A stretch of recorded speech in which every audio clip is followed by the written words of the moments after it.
mempresentasikan tentang tugas kelompok agama, yaitu tentang Nabi Elia. Selamat menyaksikan. 1. Siapa Nabi Elia? Nabi Elia adalah utusan Tuhan untuk mengembalikan iman umat Israel kepada Allah yang pada waktu itu telah menyembah dewa Baal. Ia menjadi nabi pada abad ke-9 sebelum Masehi. Nabi Elia berasal dari Tisbe Gilead. Nabi Elia sering disebut sebagai nabi pemberani. Kisah Elia terdapat di kitab Maleakhi berisi nubuat bahwa Tuhan mengutus Nabi Elia kepada umat Israel menjelang datangnya Tuhan yang kuat dan dahsyat, yaitu kedatangan Mesias. Nabi Elia berani menegur Raja Ahab dan orang Israel dan menghukum mereka dengan sebuah bencana kekeringan. Akhirnya, Nabi Elia berhasil mengembalikan iman orang Israel kepada Allah dengan sebuah peristiwa kemahakuasaan Tuhan di Gunung Karmel. Raja Ahab merupakan anak Omri yang menjadi raja atas Israel dalam tahun ke-38 zaman Asa, Raja Yehuda. Raja Ahab sudah memerintah 22 tahun lamanya atas Israel di Samaria. Raja Ahab melakukan apa yang jadi mata Tuhan lebih daripada semua orang yang mendahulunya. Seakan-akan belum cukup ia hidup dalam dosa-dosa Yerobeam bin Nebat. Dosa-dosa yang dilakukan Raja Ahab sehingga Tuhan menegurnya yaitu 1. Beribadah pada Baal atau berhala dan sujud sembah kepadanya. 2. Meninggalkan perintah-perintah Allah. 3. Hidup dalam pesta pora dan kemabukan. 4. Percabulan. Dan yang terakhir 5. Hidup bersungut-sungut.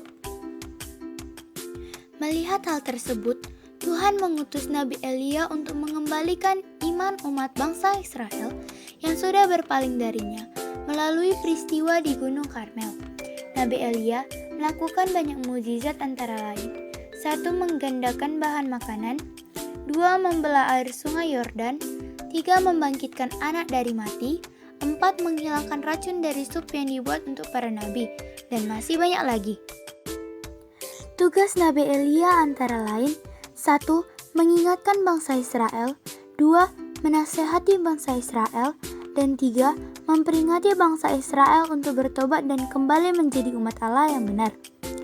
Hukuman yang diberikan Allah kepada Raja Ahab yaitu 1. Ahab dan Izabel akan mati dan dimakan anjing. 2. Keluarganya akan dibasmi habis. Elia menyuruh Ahab dan rakyatnya untuk bertobat. Allah akan menimpakan kelaparan, kekeringan, serta kehausan. Raja Ahab memiliki istri bernama Izabel yang berniat ingin membunuh Elia. Allah memerintahkan untuk bersembunyi dari Izabel.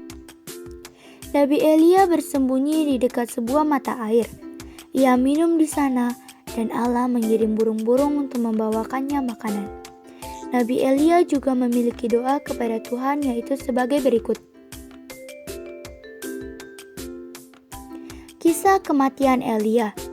Ia berjalan ditemani Elisa menyeberang ke timur sungai Yordan, kemudian terangkat ke surga dengan mengendarai kereta kuda berapi dalam angin badai.